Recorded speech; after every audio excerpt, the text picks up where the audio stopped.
I have something highlighted, but I don't want to read it. It's about how private parties earn because of the policies of the government, including that of the central bank. If you compare that with the judgment, Your Lordship was also associated with that they gave in the economic crisis case, you find the Supreme Court coming to a finding, if the laws were followed, you may not have had that situation. So, if you look at our situation we faced, I mean, you have all those welfare policies and the economics of it. I'm not dealing with those.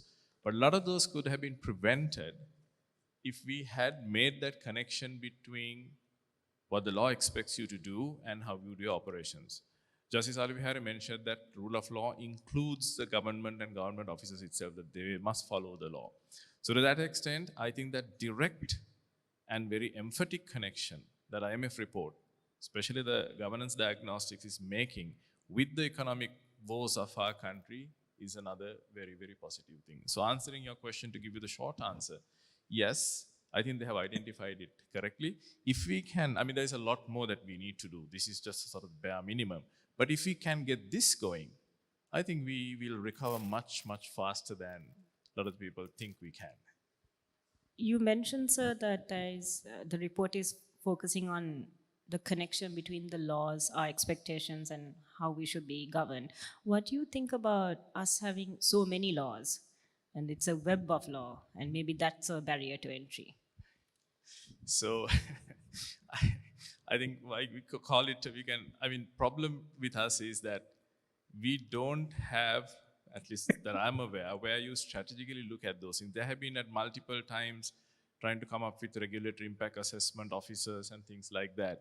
But what we are caught is, and if you're a practicing lawyer, it's a nightmare, is a regulatory ratchet where you pass one law, it never gets off the books, and on top of that you pass another law, on top of that you pass another law, on top of that you pass another law. So sometimes if you want to do you have this concept of one-stop shop, but you go through this one-stop shop and suddenly some clerk somewhere pulls out an old circular, says, sorry, you don't have this permission, project is out.